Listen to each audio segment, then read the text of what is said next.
Wassallallahu alhamdulillahirabbil alamin.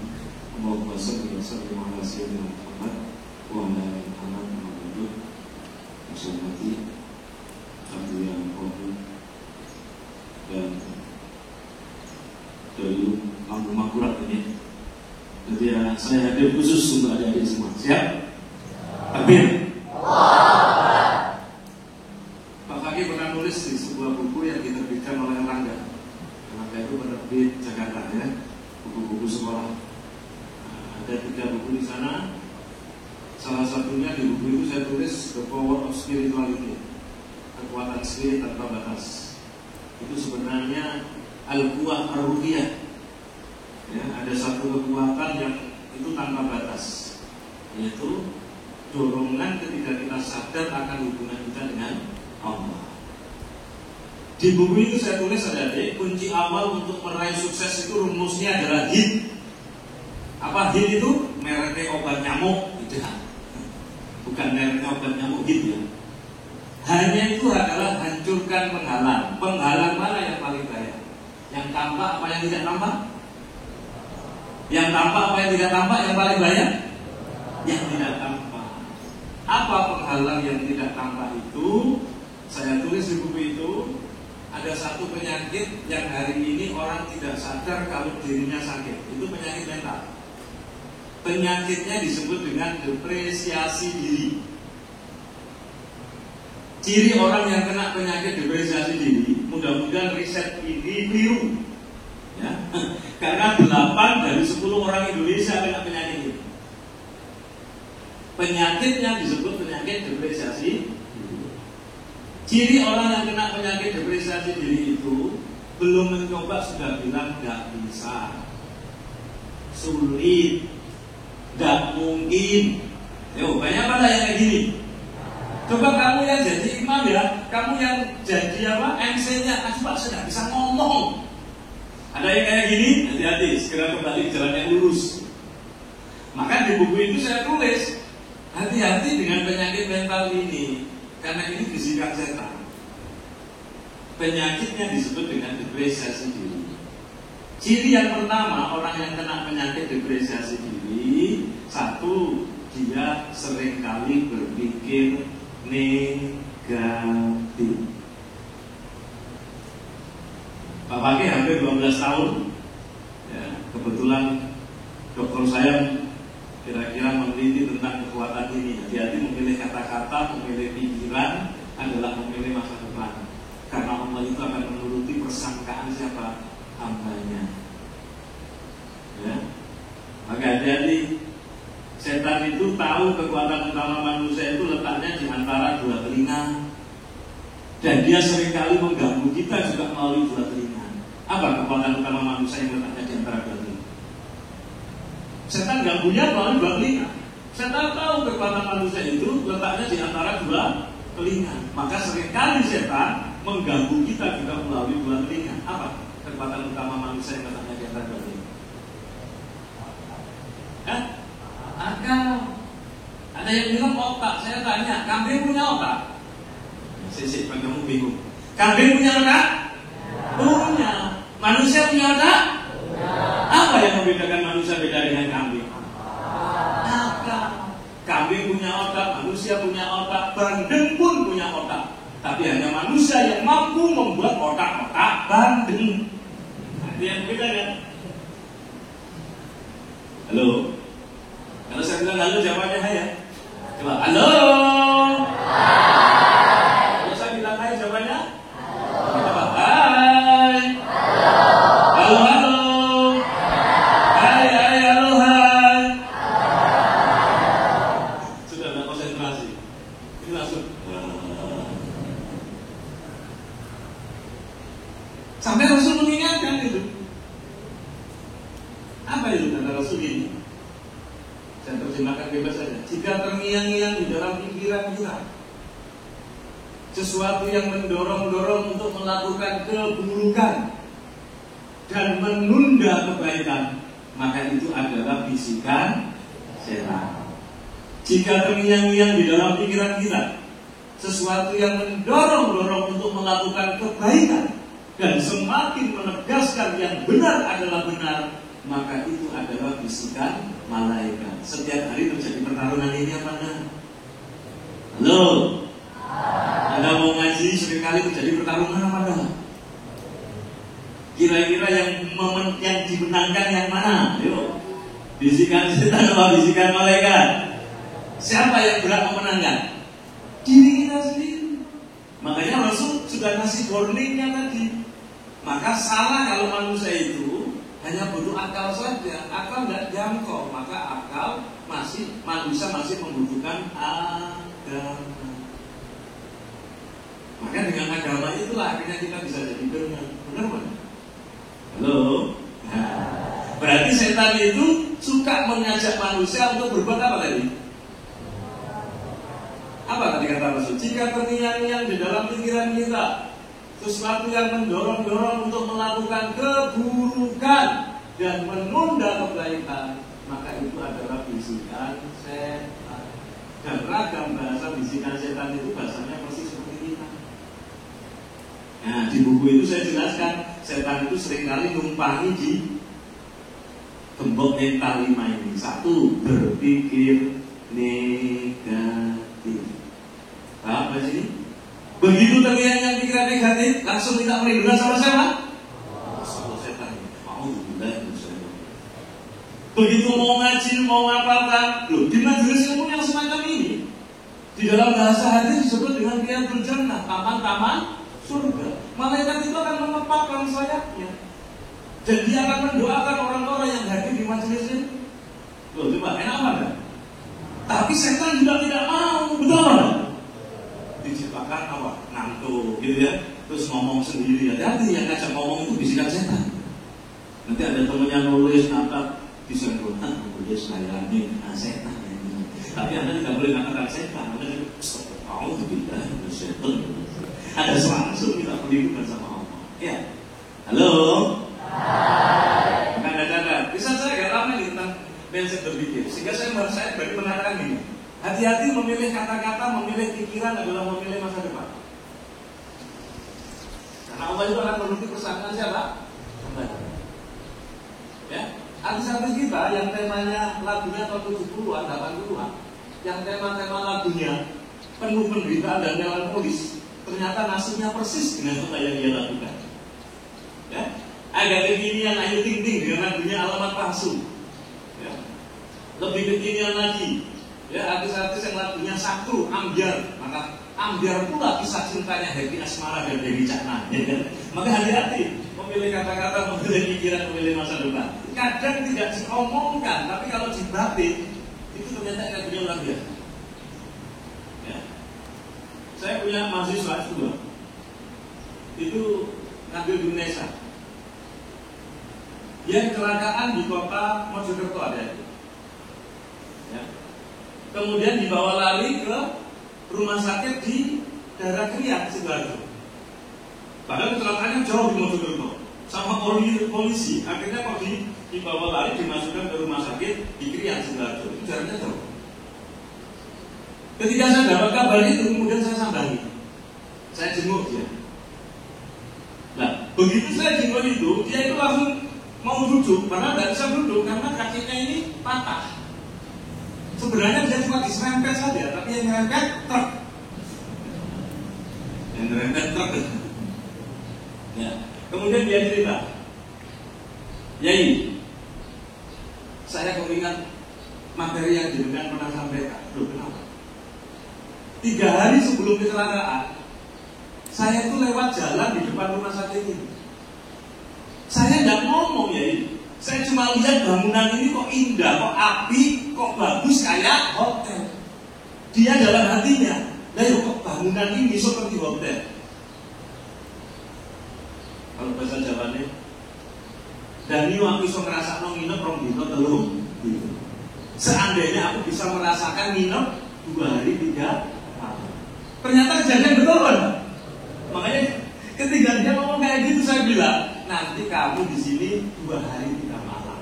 Lo kok tahu saat? Iya, oh kamu batinnya itu. Dan ini sudah dikabulkan oleh Allah.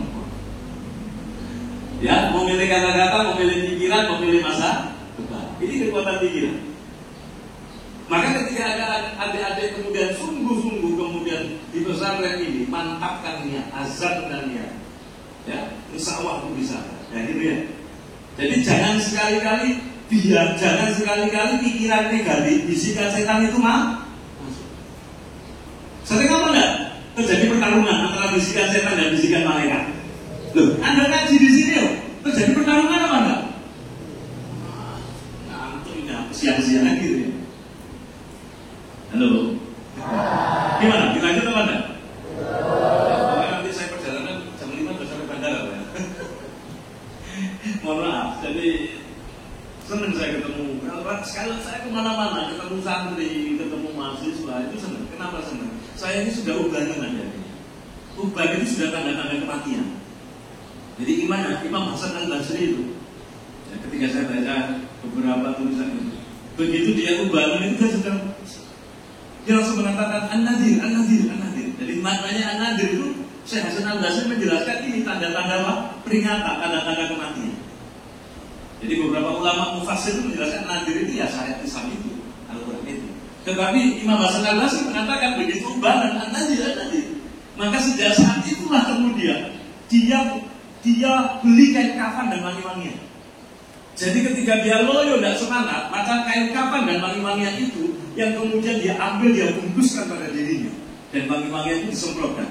Jadi seakan-akan dia menanyakan pada dirinya, sudahkah kamu siap ketika nanti ajal itu tiba?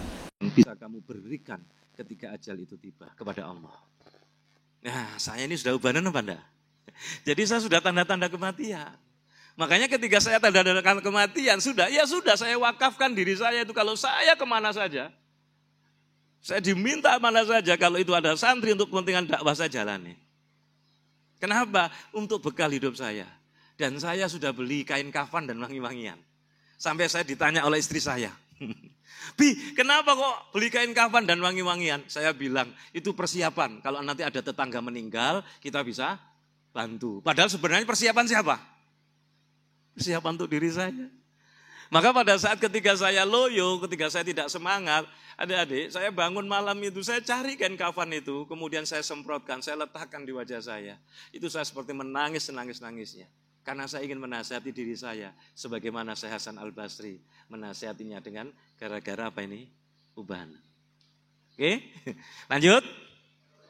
Ada 5 gembok yang seringkali ditumpangi oleh bisikan setan. 1 tadi berpikir negatif. Yang kedua, hati-hati dengan kata-kata tapi. Ayo, setelah kata tapi mesti alasan apa enggak? Saya sih ingin berubah Pak, tapi setelah kata tapi mesti alasan. Dan alasan yang seringkali ditumpangi oleh bisikan setan, dan kita enggak sadar seringkali itu masuk, yaitu dalih usia. Tahu usia? Umur. Yang masih muda biasanya alasannya gimana? Saya kan masih muda Pak, yang tua-tua saja, ya kan, belum berpengalaman. Yang tua alasannya apa? Saya kan sudah tua, mau pensiun gitu kan. Jadi dalih usia ini seringkali ditumpangi bisikan setan. Itu artinya apa? Berapapun usia kita, itu usia yang sangat tepat untuk berkarya. Usia yang sangat tepat untuk berprestasi. Untuk menyiapkan bekal hidup kita setelah mati. Maka tidak boleh pakai alasan usia. Coba, kalau pakai alasan usia, dulu Abdullah bin Mas'ud ketika diperdengarkan ayat-ayat suci Al-Quran, usianya masih muda, beli apa enggak? Dan sahabat Abdullah bin Mas'ud itu adalah sahabat yang luar biasa. Kalau para sahabat itu duduk, sama dengan berdirinya Abdullah bin Mas'ud. Berarti Abdullah bin Mas'ud itu kecil apa enggak orangnya? Jadi kalau sahabat lagi duduk kayak gini, itu sama dengan berdirinya Abdullah bin Mas'ud. Dan beliaulah sahabat yang pertama kali berani membacakan ayat-ayat suci Al-Quran di depan orang kafir di Ka'bah. Betul? Begitu turun ayat, Rasulullah menyampaikan, ya di rumahnya Arqam bin Arqam, dia ngacung, saya ya Rasul. Pertanyaan saya, apakah Abdullah bin Mas'ud alasan? Ya Rasul, saya kan masih muda, kecil lagi kan enggak? Begitu dia ngacung, dia bacakan ayat-ayat suci Al-Quran di depan Ka'bah. Belum sampai selesai digibeng, tahu digibeng ya? Kalau bahasa Surabaya digibeng itu dipukul. Begitu dipukul pingsan, begitu pingsan ditolong oleh para sahabat. Sampai di rumahnya Arqam bin Arqam, begitu siuman dia ngacung lagi, saya ya Rasul. Pakai alasan usia. Demikian juga Amr ibnul Jamuh. Kalau kemudian sahabat Nabi yang namanya Amr ibnul Jamuh, dia pakai alasan usia, apalagi dia cacat ketika terjadi perang Badar, itu dia mau ikut tapi dicegah oleh anak dan keponakannya. 4 orang anak dan keponakannya itu ngadap sama Rasul. Ya Rasul, engkau kan tahu ayah kami, paman kami, Amr ibnul Jamuh itu adalah sudah tua dan cacat, kakinya pincang. Nanti kalau beliau izin, jangan kau izini ya Rasul. Tapi pada saat perang Uhud, yang namanya Amr ibnul Jamuh, dia tidak mau keduluan siapa? Anak dan keponakannya ngadap Rasul, dia ngadap Rasul. Sambil menangis mengatakan, ya Rasul, aku tidak ingin usiaku dan cacatnya tubuhku ini menghalangi untuk mendapatkan syahid sebagaimana yang Allah janjikan dan engkau janjikan. Coba, pakai alasan usia. Akhirnya Rasul izinkan. Di tengah perang Uhud yang begitu luar biasa, ada seorang sahabat yang namanya Amr ibnul Jamuh. Itu dia loncat seperti burung karena kakinya pincang. Dia loncat ke sana kemari, disabetkan pedangnya. Dan akhirnya di akhir perang Uhud itu kan kaum muslimin mengalami kekalahan kan. Dan pada saat itu kemudian dicari jasad para sahabat. Rasulullah dengan para sahabat menemukan salah satu jasadnya Amr ibnul Jamuh. Dan dia mati syahid. Dan ketika itulah kemudian dia dimakamkan. Rasul perintahkan tolong Amr ibnul Jamuh makamkan dengan sahabatnya yang sama-sama cacatnya. Satu lubang. Ya. Kira-kira hampir 50 tahun kemudian ketika Madinah terjadi banjir bandang dan beberapa makam para syuhada Uhud itu harus dipindahkan dan ternyata ada satu makam yang masih utuh seperti orang baru tidur saja dan itu adalah makamnya sahabat siapa? Amr ibnul Jamuh yang dia cacat tadi itu. Pertanyaan saya, pakai alasan usia? Pakai alasan kesehatan? Maka ada 5 hal yang menghambat kita untuk meraih sukses. Dan setan seringkali menumpangi itu. 1 tadi berpikir negatif. 2 pakai alasan usia. Adik-adik pernah tahu Profesor Emil Salim? Pernah dengar? Itu dulu mantan menteri, usianya sekarang sudah 91 tahun.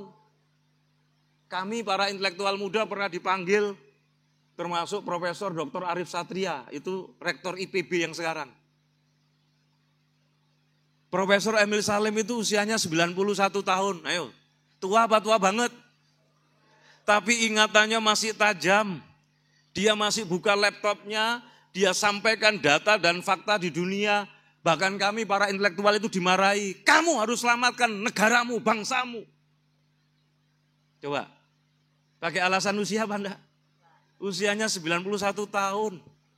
Kami dokter-dokter, para intelektual yang masih muda, profesor yang masih muda itu dipanggil. Dia sampaikan data, ingatannya masih kuat. Kalau misalnya dia pakai dalih usia, bisa apa enggak akhirnya? Bisa juga kan? Saya kan sudah kakek-kakek, 91 tahun. Dia masih mengoperasikan laptopnya.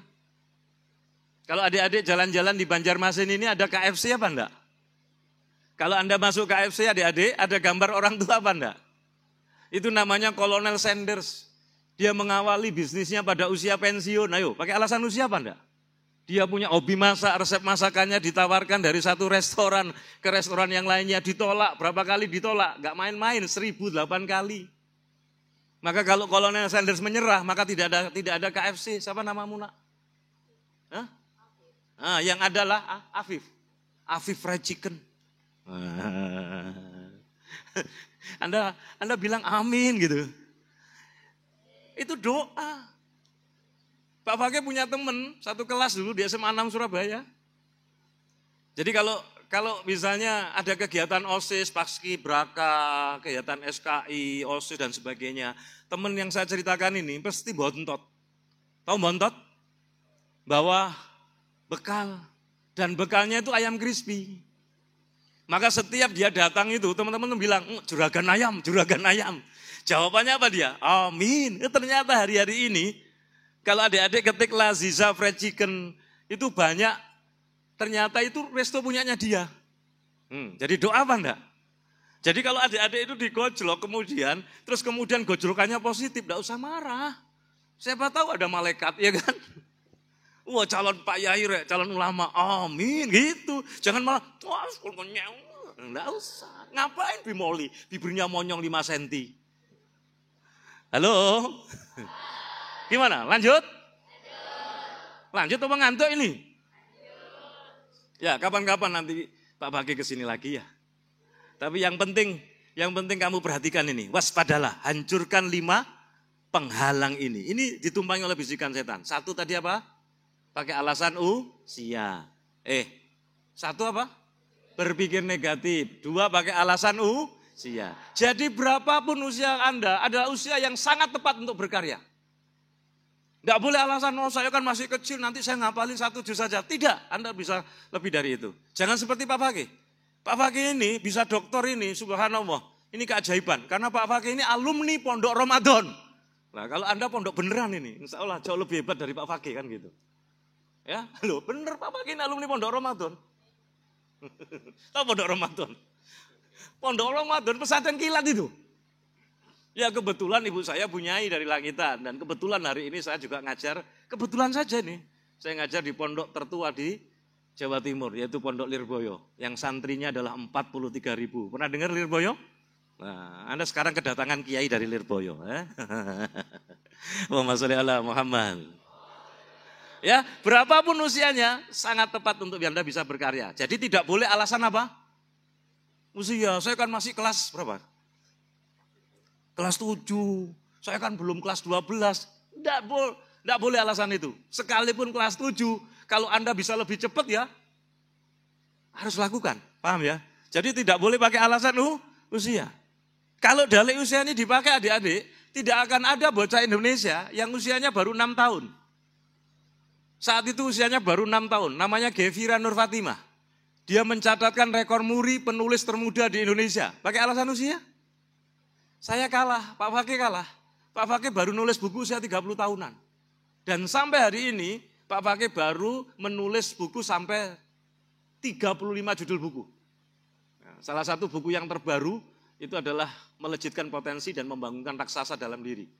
Yang ke-35 adalah buku tentang psikologi pendidikan dan dakwah. Tapi saya kalah dengan siapa tadi? Gevira Nur Fatimah. Dia mencatatkan rekor muri penulis termuda di Indonesia. Pakai alasan usia? Dia putrinya Kiai Haji Abdullah Gimnastiar. Agim. Oh ya Pak, anaknya Agim loh alasan. Apa di Bandung AA, di Banjarmasin kan juga tidak. Maka tidak boleh jadi alasan. Halo? Gimana, lanjut? Waspadalah, ada 5 gembok mental yang Anda harus hancurkan. Dan itu semua adalah bisikan setan. 1, berpikir negatif. 2, pakai alasan apa? Usia. 3, pakai dalih kesehatan. Sering apa enggak jadi alasan? Aduh Pak, saya kalau duduk lama-lama ambeien. Kalau dalih kesehatan ini dipakai, adik-adik tidak akan pernah dapatin hari ini ada salah satu pemuda yang dia lahir dalam kondisi tubuhnya tinggal separuh. Anda pernah lihat? Namanya Ghonim Al-Miftah. Dia diapresiasi dunia untuk membuka Piala Dunia Qatar. Dia menyampaikan 1 ayat, dia buntung ini. Apa? Badannya, tapi Allah kasih hidup. Dia jalan pakai apa? Tangan. Ayo, pakai alasan kesehatan apa enggak? Ketika ditanya apa kunci sukses hidup kamu? Apa jawabannya? Selama saya masih yakin akan kebesaran Allah. Dia melantunkan bacaan ayat Al-Quran. Tandem dengan aktor legendaris apa? Hollywood. Ya, itu ada itu di Piala Dunia kemarin di Qatar. Pakai alasan kesehatan? Ada lagi namanya Nick Vujicic. Nick Vujicic itu buntung kedua tangannya. Buntung kakinya. Dia sekarang salah satu motivator nomor 1 di dunia. Teman-teman saya editor Gramedia itu pernah nyampaikan sama saya, dia bilang 7 tahun yang lalu Pak Dokter, bukunya sudah masuk di Indonesia. Buntung kedua tangannya, buntung kedua kakinya, dia adalah salah satu motivator nomor 1 di dunia hari ini. Ketika ditanya apa kunci sukses hidup Anda? Apa jawabannya? Saya tidak pernah menjadikan alasan ini semua. Selama saya yakin akan kebesaran Tuhan. Dia bukan muslim. Kalau yang tadi muslim. Lah Anda yang umat Islam harusnya lebih hebat. Betul apa enggak? Anda sholat itu sudah takbir. Allahu Akbar. Ayo. Anda sholat itu sudah janji apa enggak untuk memberikan prestasi yang terbaik? Inna sholati wa nusuki wa mahyaya wa mamati lillahi rabbil. Artinya apa? Ayo. Inna sholati, ayo. Sesungguhnya sholatku, apa lagi? Wa nusuki, ibadahku, wa mahyaya, wa mamati, lillahi rabbil. Artinya apa? Anda sudah janji apa enggak, komitmen sama Allah apa enggak untuk memberikan prestasi yang terbaik? Sesungguhnya sholatku, ibadahku, hidup dan matiku, semua prestasi yang terbaik itu diberikan kepada siapa? Lillahi rabbil alamin. Itu kita sholat janji sama Allah. Kalau gitu layak apa enggak kemudian kita semangat? Tapi ada banyak orang sholat enggak tahu artinya. Ya, pikirannya materi saja, doanya sampai keliru. Inna Suzuki, wa Yamaha, wa Kawasaki, wa Honda. Itu malaikatnya kalau marah-marah kurang ajar gitu ya. Kalau bahasa Jawa Timur malaikatnya meso-meso ini. Halo. Maka waspadalah. Ada 5 hal yang menghambat kita untuk meraih sukses. Maka ini yang harus dihancurkan. Inilah gembok mental. Inilah bisikan setan. Paham? 1, berpikir negatif. 2, pakai alasan apa? Pinter. 3, pakai alasan? 6. 4, pakai alasan latar belakang pendidikan. Sering apa enggak jadi alasan? Wah saya enggak mungkin sukses Pak. Saya enggak mungkin bisa Pak. Saya kan cuma S3. SD, SMP, SMA. Kalau dalih ini dipakai adik-adik, Pak Fakih ini tidak punya mentor. Pak Fakih punya mentor seorang pengusaha. Kebetulan Pak Fakih sama-sama dulu di Radio Smart FM. Adik-adik kalau jalan-jalan di toko buku ada orang namanya Andri Wongso. Andri Wongso itu seorang motivator pengusaha di Indonesia. Motivator nomor 1 tahu. Di tahun 2000-an. Dia sekolah dasar tidak tamat. Ayo pakai alasan. Muridnya itu ada yang doktor, profesor. Saya ini murid dia. Jadi ada yang doktor, ada yang profesor. Padahal dia sekolah dasar tidak tamat. Dia pernah diundang oleh Gubernur Jawa Timur saat itu. Imam Utomo. Untuk memotivasi PON Jatim. Dan saat itu PON Jatim juara umum. Mengalahkan Jakarta, mengalahkan Kalimantan Timur. Sebagai tuan rumah. Dan Andri Wongso itu kalau ngisi gelarnya aneh. Kami muridnya pernah bertanya. Dia itu sekolah dasar tidak tamat. Ayo. Pakai alasan? Dia belajar ketika kami tanya itu. Bang, gelarnya kok aneh? Karena gelarnya itu Andri Wongso SDTT TBS. Sekolah dasar tidak tamat ternyata bisa sukses. Ayo, aneh apa enggak gelarnya? Ketika saya tanya, Bang gelarnya kok aneh? Jawabannya tadi, ya gelar ini tidak saya dapatkan di perguruan tinggi manapun. Gelar ini saya dapatkan dari pahit getirnya hidup di Universitas Kehidupan. Dan ternyata gelarnya itu Andri Wongso, apa tadi? SDTT TBS. Makanya kita tanya, aneh Bang? Iya. Ternyata gelarnya sekolah dasar tidak tamat, ternyata bisa sukses. Gitu. Pakai alasan? Maka Anda yang punya kesempatan belajar, Anda belajar sungguh-sungguh. Ya, tidak ada alasan, ya. Untuk tidak sukses, tidak ada alasan untuk tidak menjadi orang yang hebat, apalagi menjadi pejuang dakwah. Betul apa enggak? Waspadalah. Iki nomor 5, tapi nomor 5 ini surveinya nomor 1 di Indonesia. Ini kelihatannya rohani tapi roh halus. Ya, ada 5 gembok mental yang menghambat kita untuk meraih sukses. 1 berpikir. 2 pakai alasan. 3 pakai alasan. 4 pakai alasan. Yang kelima, nasib. Ayo, sering apa enggak jadi alasan? Ya pemane Pak, nasib. Padahal bunyinya Al-Quran apa? Innallaha la yughayyiru ma biqaumin hatta yughayyiru ma bi anfusihim. Sesungguhnya Allah tidak akan merubah nasib satu kaum kecuali kaum itu merubah apa? Diri mereka. Isinya diri itu apa? Pikiran, perasaan. Betul ya? Dan kesadaran. Maka setan tahu yang diganggu adalah pikirannya. Ngantuk. Dia ngantuk. Enggak apa-apa. Karena apa? Di majelis ilmu ini semuanya ikut didoakan malaikat. Ya, nanti malaikat itu akan bertanya. Malaikat itu akan ditanya oleh Allah. Dari mana kau? Saya, ya Allah. Saya hadir di taman-taman surgamu. Di majelis ilmu. Di pondok pesantren. Darul Ma'arif. Ada majelis taklim di situ.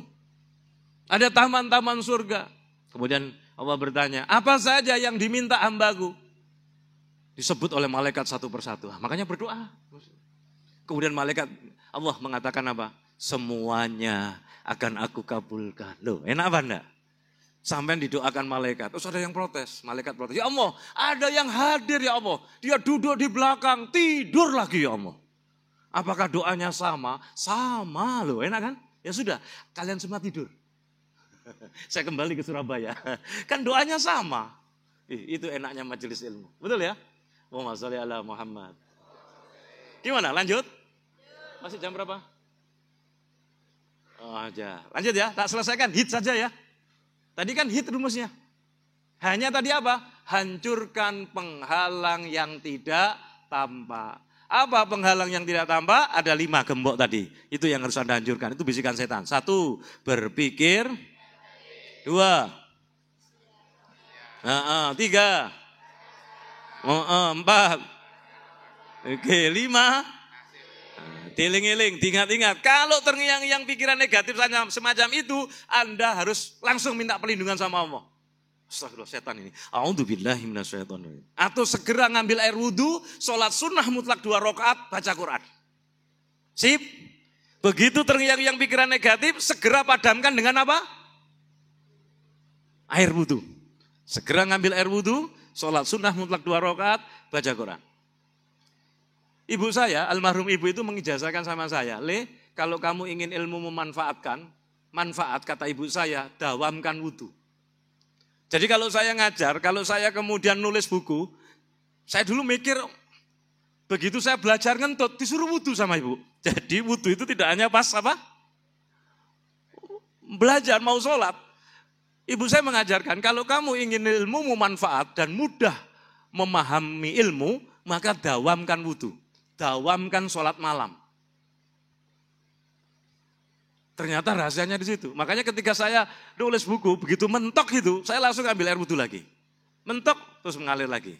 Kalau masih mentok lagi, saya besoknya ziarah ke makam ibu saya. Saya doain, saya bacakan Fatihah. Saya mintakan ampun kepada Allah. Nyampe rumah, aha, gitu. Kayak ada inspirasi gitu. Allahumma sholli ala Muhammad. Ya. Ibu saya sudah tidak ada. Seandainya almarhum ibu saya itu masih hidup, dia akan bangga punya anak seperti saya. Saya ini gagap adik-adik. Kalau saya fokus pada kegagapan saya tidak akan pernah jadi orang hebat, betul? Tetapi ibu saya itu dengan penuh kasih sayang, itu ngajari saya dibentak. Jadi misalnya, ini Bapak Budi, saya itu tidak ngomong gitu. Sebab kalau saya ngomong itu keliru dah. Ibu saya dengan penuh telaten. Makanya seandainya almarhum ibu itu masih hidup, dia mungkin heran. Anaknya seorang penulis, seorang trainer, seorang pembicara, trainer nasional. Mungkin dia beliau tidak percaya. Dan ternyata rahasianya adalah apa tadi? Anda hancurkan penghalang yang tidak tampak tadi. I-nya sekarang kamu tulis, impianmu tuliskanlah. Impian itu doa apa enggak? Impian doa apa enggak? Gratis apa enggak? Kenapa kok disuruh nulis? Impian kamu tulis, kamu catat, kamu tempel di kamarmu, di asramamu. Bila perlu dicetak, digambar. Sebut di dalam doa-doa kamu. Mau tak jawab dengan cerita nyata? Mau? Salah satu cerita nyata itu adalah murid saya yang tadi pagi mengunjungi saya ke hotel. Namanya Dr. Fauzan Mutakin. Pernah tahu? Dulu pada saat masih SMA, saya ajarkan materi kayak gini. Dia tulis itu proposal hidupnya, impiannya. Saya sudah lupa. Dia minta tanda tangan dan minta didoakan. Hari ini tadi dia mengingatkan, Ustadz, saya sekarang sudah dokter spesialis. Saya sudah punya anak. Dulu impian saya tulis, saya catat. Kemudian jenengan saya minta doakan. Kekuatan doa apa enggak? Barusan tadi pagi ya? Tadi pagi. Begitu tahu saya ke sini, sudah lama enggak ketemu saya. Dia bawa anaknya 2, anaknya 4. 2 laki-laki. Saya kaget. Oh, saya sudah lupa wajahnya. Anaknya itu lari, nyalami saya, manggil mbah. Mbah, loh, ini putu-putune sopo iki? Ternyata belakangnya Fauzan Mutakin. Assalamualaikum Yai. Ustaz, saya Fauzan Mutakin. Ya Allah. Berani nanti tulis impiannya? Tulis, tempel, ya. Bila perlu gambar. Sebut di dalam doa-doa kamu. Ya. Saya sampaikan satu kisah lagi, mau? Itu dulu satu kelas. Beda 2 bangku. Yang namanya anak SMA itu biasanya performernya gayanya maco, betul ya? Teman saya ini gayanya nuei, apa nuei itu? Pakai kacamata hitam tebel, kemana-mana pakai sepatu pantopel. Dan kalau sekolah pakai tas yang dicincing kayak gini. Sehingga kami 10 orang yang satu geng dengan saya, itu juluki dia profesor. Kenapa kok saya juluki profesor? Dia pernah saya ajak bermain itu, jawabannya sih sebentar, saya lihat buku agenda saya. Ternyata hari ini tidak ada jadwal main. Kira-kira kalau punya teman kayak gitu, jengkel apa enggak? Akhirnya kami juluki dia profesor, oh dasar profesor gitu kan. Jadi dia yang namanya anak SMA, itu kan performanya gayanya maco. Enggak, dia pakai kacamata hitam tebel, pakai sepatu pantopel, pakai tas bukan di punggung, tas yang gini. Makanya kalau dia lewat, begitu dia turun dari LAN, di Jalan Pemuda Surabaya sana, karena sekolah kami dekatnya kantor gubernur itu. Nah, begitu dia jalan masuk sekolah, kalau ada 10 orang temennya, termasuk saya tadi, kalau pas hadir semua, itu baris adik-adik. Begitu baris itu, begitu dia lihat, begitu dia lewat, pagi profesor. Begitu kita goda kayak gitu, dia enggak marah. Semua temennya 10 disalami, pagi kalian kok semua masih di luar, ayo masuk. Gitu. Kira-kira kalau punya teman kayak gitu seneng apa enggak? Seneng ngapain? Hah? Kalau bahasa sekarang goda, bully ya. Jadi kalau ada pelajaran fisika, kimia, matematika, ya, kalau ada pelajaran itu dikira sulit, ada soal yang itu sulit, itu mesti ada teman saya yang resek, tahu resek ya? Gampang Bu Guru, di kelas kami ada profesor. Nah, ketika dia bilang profesor, 10 orang tadi termasuk saya, hampir satu kelas itu lihat dia. Silakan profesor gitu. Dan sialnya kalau ada guru sekolah, guru kelas masuk kelas kami, begitu ada yang kayak gitu, itu malah seneng. Ya kamu profesor maju. Begitu ditunjuk maju, dia enggak marah, tebak ngomel. Soal ibu arek-arek itu. Akhirnya dia nulis itu di papan tulis. Dan ketika dia nulis di papan tulis, dia ngerjakan, ternyata hampir 90% apa yang dia tulis itu benar. Sehingga kita semua yakin bahwa dia adalah, masih SMA, ngantuk ya. Yang luar biasa dari teman yang saya ceritakan ini, buku tulis dia, buku pelajaran dia, dikasih nama dia wajar apa enggak? Wajar. Yang enggak wajar apa adik-adik? Saat itu kami nertawakan, tapi hari itu juga kami terinspirasi dari dia. Apa? Ditulis namanya, dikasih gelar. Profesor Dr. Dani Arifianto, PhD. Kami semua nertawakan. Ada teman yang resek itu, kemudian buku itu diambil, ditunjukkan di kelas itu. Loh rek, ditulis rek, profesor gitu. Biasanya kalau dia kalau kita goda enggak marah. Tapi tahu-tahu dia berdiri di depan kelas. Ketika rame orang, teman-teman tadi rame, dia berdiri. Sudah puas kalian semua nertawakan saya. Sudah puas kalian semua nertawakan saya. Omongannya tenang berwibawa. Sehingga satu kelas itu terhipnotis. Diam semua, kaget kan kita. Saya saking enggak kuatnya tadi, teman saya jejek, oh ini enggak raya. Ternyata dia balas, biasa yuk gak popo. Halo. Akhirnya dia lanjutkan gini. Kalian semua seringkali menertawakan saya.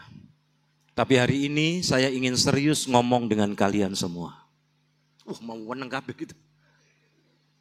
Bapak ibu saya sudah meninggal dunia. Saya ikut kakek dan nenek saya di Penele. Dan nenek saya pernah bilang, Le, kalau kamu punya impian, kalau kamu punya cita-cita, kamu tulis, kamu tempel yang di tempat yang sering kamu lihat. Kalau kalian ke rumahku, orang 10 itu ditunjuk.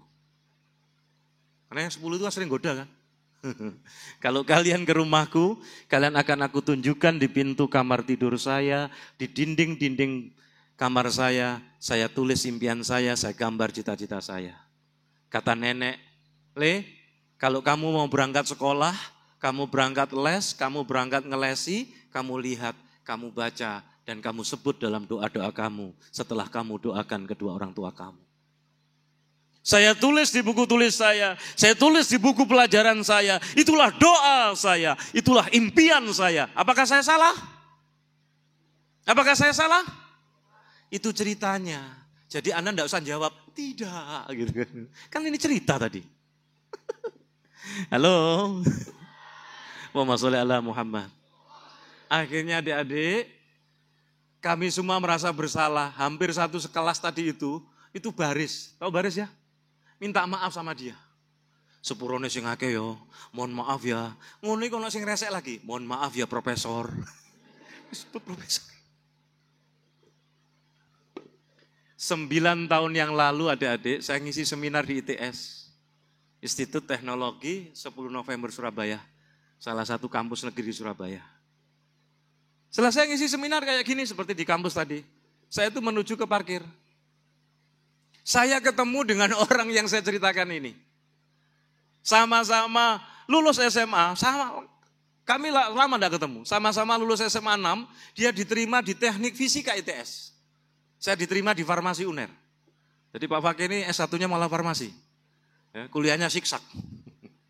Doktornya di Rosat Islamiyah. Makanya profesornya gedeng.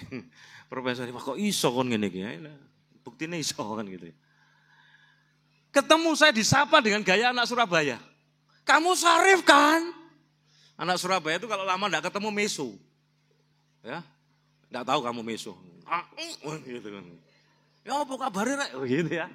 Akhirnya ngomong-ngomong saya diajak ke perumahan dosen ITS. Dia bilang, Syarif, aku baru 3 bulan kembali ke Indonesia. Dan kembali ngajar. Selama ini saya menyelesaikan postdoktor saya di Kanada dan di Jepang. Dan saya yakin dia bakalan jadi profesor. Doktornya 2 negara.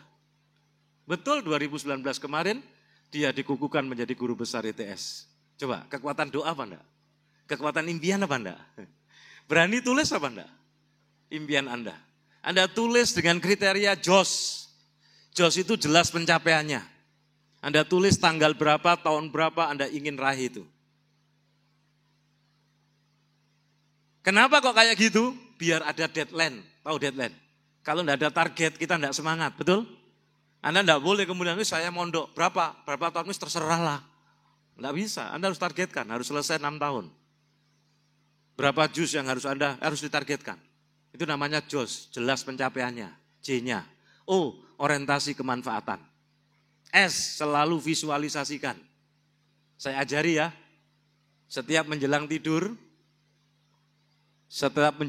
malam, Anda ucapkan 10 kalimat syukur. Sambil pegang dadanya gini. Alhamdulillah ya Allah, 10 kalimat syukur. Aku punya kedua orang tua yang sangat menyayangiku. Kamu bayangkan wajah bapak ibumu. Doakan ya. Alhamdulillah ya Allah, sebut 10 kesyukuran. Aku punya saudara yang lucu-lucu, yang hebat, pinter. Nah, Alhamdulillah ya Allah, aku mondok di tempat ini. Punya teman-teman yang sayang sama aku, saling menguatkan. Disyukuri sampai 10. Nah, setelah 10, Anda sebut impian Anda, cita-cita Anda. Alhamdulillah ya Allah, saya sekarang berada di Al-Azhar. Saya sekarang menjadi salah satu doktor di Al-Azhar. Jadi seakan-akan sudah terjadi. Ada orang yang saya ceritakan ini, Murid saya yang cerita tangan ini, dia tulis dulu proposal hidupnya di Pondok Baron, sekarang jadi mantunya Kiai Haji Rohmat S. Labib setelah menyelesaikan S2-nya. Ketika ketemu saya dikabruk itu sama santri tadi itu. Ustaz, saya dulu tulis impian saya dan setiap malam saya bayangkan saya menyelesaikan S2 bahkan S3-nya di Al-Azhar. Dan kemarin itu dipek mantu Pak Labib pas hari Ramadan ya. Anaknya orang biasa-biasa saja dari desa. Jadi bapaknya itu bukan kiai, ya, bapaknya itu pedagang di pasar. Allah angkat derajatnya. Sekarang jadi mantunya guru-guru kami, ya. Gurunya beliau juga Kiai Haji Rohmat S. Labib. Ya.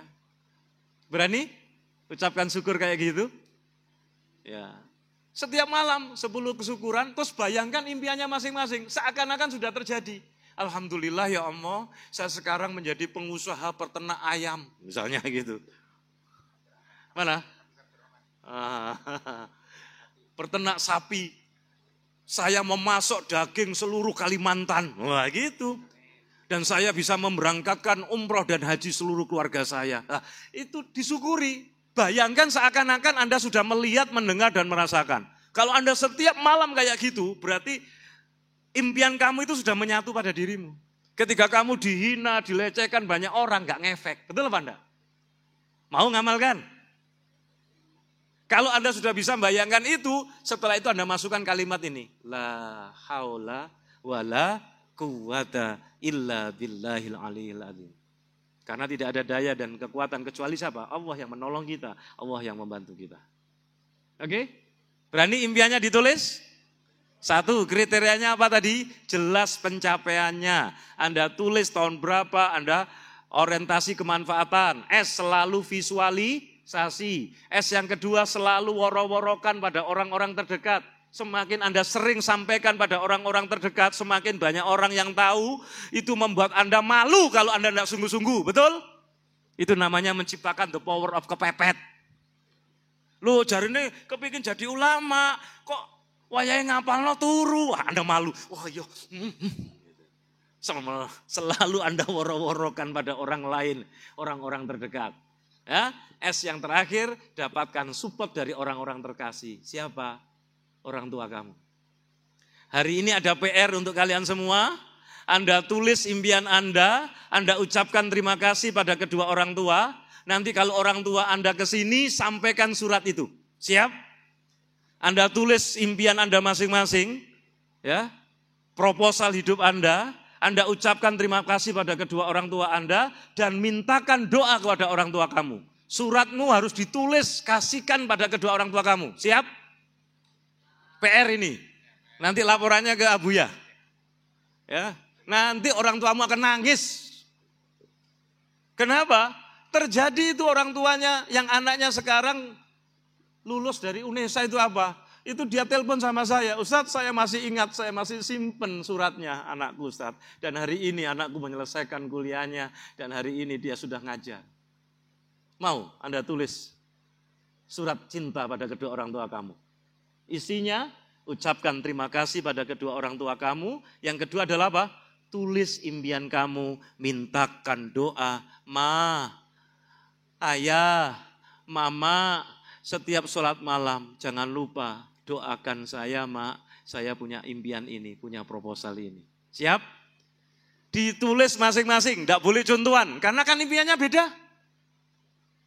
Impianmu sama apa enggak dengan ini? Beda. Maka ditulis masing-masing. Biasanya dikunjungi orang tua. Setiap akad besok. Berarti PR-nya ada waktu berapa ini? Semalam. Ya, nanti ini dikerjakan, Anda kirim surat sama siapa? Orang tua, dan tulis impian kamu, mintakan doa. Kasihkan surat itu, kemudian cium tangan kedua orang tua kamu, peluk ibumu dan bapakmu. Nanti biar suratnya dibaca di rumah. Kalau dibaca di sini, suruh nyimpan suratnya, suruh doakan. Siap? Berapa orang jumlahnya ini? 100 berapa? Berarti harus ada 140 surat. Siap? Berani? Itu kamu kasihkan pada cahaya cahaya pertama yang dikasihkan Allah pada kita berupa manusia. Siapa itu? Kedua orang tua kita. Kalau kamu muliakan orang tua kamu, kamu akan dimuliakan hidupmu oleh Allah. Oke, PR ya, nanti Abuya yang ya, bukan dikumpulkan ke saya. Dikumpulkannya ke orang tuanya masing-masing. Nanti diputui saja. Sip? Saya berdoa mudah-mudahan di antara Anda semua ini. Dan saya yakin insya Allah ada yang 70%, 90% nanti apa yang Anda tulis akan diijabah oleh Allah. Karena kita tidak tahu, ini lebih dari 40 ini. Ini para malaikat hadir ini mendoakan kita semua. Sip? Apa tugasnya? Nulis surat cinta pada kedua orang tua kamu. Dan yang kedua adalah isi surat itu adalah impian kamu, doa-doa kamu. Ya, kamu ingin jadi apa? Tulis dengan bahasa kamu sendiri. Saya ingin jadi pengusaha apa tadi? Peternak sapi. Sapi daging apa sapi perah? Nah, tulis detail. Luar biasa ini. Apa kamu cita-citamu kok gini-gini terus kamu? Ya, yang putri juga sama ya. Saya merinding kalau cerita ini karena 12 tahun saya meneliti tentang ini teman adik-adik. Dan ternyata yang berani nulis, berani ngumpulkan, membuat proposal hidup memang jumlahnya tidak banyak. Setiap sesi pelatihan itu jumlahnya cuma 3%. Tidak sampai 3%. Yang kirim ke WA, dulu kirim ke email. Dan rata-rata 75%, bahkan ada yang 99% apa yang ditulis itu benar-benar terjadi. Mudah-mudahan di Kalimantan ini mecahkan rekor. Di Banjarmasin ini, di pondok ini. Tiga orang saja, tetapi bisa jadi lebih dari 3%. Siap? Maka caranya gimana tadi? Anda tidak suruh nulis surat cinta kepada kedua orang tua kamu dan impian kamu. Sip? Berani? Nah, sekarang dipegang pundak temennya, kanan kiri. Pegang. Kemudian tirukan, saudaraku. Digepuk-gepuk, saudaraku. Saudaraku. Waspadalah terhadap gembok mental. Nah, ada 5. Saudaraku, jangan lupa impianmu. Tuliskanlah. Oke. Saudaraku, mulai hari ini jangan pernah banyak alasan. Siapapun kita, umat yang terbaik. Oke, takbir. Oke, terakhir. Tadi kan T ya. Tadi kan hit. Hanya hancurkan penghalang yang tidak tampak. Ada 5 tadi gemboknya. Harus Anda hancurkan. I, impianmu tuliskanlah. Dengan kriteria apa? JOS. Jelas pencapaiannya. Orientasi kemanfaatan. S-nya selalu visualisasikan. S-nya lagi selalu woro-worokan pada orang lain. S-nya lagi dapatkan apa? Support orang terkasih. Nah, singkatannya apa? JOSS. JOS. Sip. T. Terakhir, tingkatkan terus kompetensi dirimu. Apa yang disebut dengan kompetensi diri? Tingkatkan pengetahuanmu, knowledge. Tingkatkan skills, keahlian. Dan yang ketiga adalah tingkatkan integritas, karakter-karakter yang unggul. Saya seringkali mengatakan, apa bedanya jenang sama jeneng? Jenang itu makanan, jeneng itu nama, betul? Kalau jenang itu jatuh, masih bisa dibersihkan dan dimakan. Tapi kalau jeneng itu jatuh, nama itu kalau jatuh, sulit apa enggak? Nah, maka ingat itu. Terakhir, tingkatkan terus kompetensi diri. Meningkatkan knowledge pengetahuan, meningkatkan skills, dan terus bangun integritas, karakter-karakter yang unggul, akhlak-akhlak yang terbaik. Maka insya Allah kalian akan jadi orang yang hebat. Gampang diingat? Hit. PR-nya apa hari ini? Tulis surat cinta. Mungkin ini, Yai, yang bisa saya sampaikan. Saya mohon diri adik-adik karena saya harus ada aktivitas lagi. Jadi nyampe Bandara Juanda, saya sudah dijemput ke Malang. Karena ada acara Power Camp di situ, itu teman-teman pengusaha yang sudah hijrah. Dia camping untuk mendapatkan materi. Setelah mendapatkan materi, hampir 10 materi, materi 11, 12, sebelum nanti di closing, mereka healing di alam bebas. Nah, itu bapak-bapak kamu, pengusaha-pengusaha yang mereka sudah hijrah. Ya, doakan mudah-mudahan Islam di Indonesia semakin kuat dan umat Islam diselamatkan oleh Allah Subhanahu wa taala. Kurang dan lebihnya saya mohon maaf. Wassalamualaikum warahmatullahi wabarakatuh. Syukran wa jazakumullahu khairan. Inspirasi dan motivasinya dari Kiai Doktor, ya Haji Doktor Fakih Syarif, jauh-jauh dari Surabaya, khusus untuk kita. Ingat tadi apa? H-I-T. H-nya apa? Hancurkan penghalang. I-nya impianmu, tuliskanlah. T-nya tingkatkan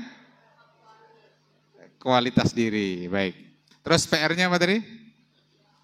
Tulis surat cinta untuk Abi dan Umi, isinya ucapan terima kasih, kemudian sampaikan impianmu dan mohonkan doa dari ayah dan ibu. Nanti dikumpul ya. Yang jauh-jauh, Pangkalan Bun, Pangkalan Banteng dikumpul ke Ustadz Melius, Ustadz Rahmat, nanti difotokan. Yang dekat-dekat Banjarmasin ditunggu saja besok atau saat kunjungan. Siap semuanya?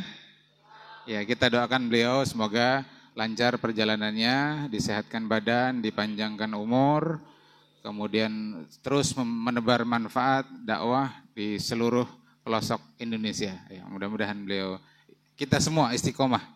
Ala hadhihi al-Fatihah. A'udzubillahi minasyaitonir rajim. Bismillahirrahmanirrahim.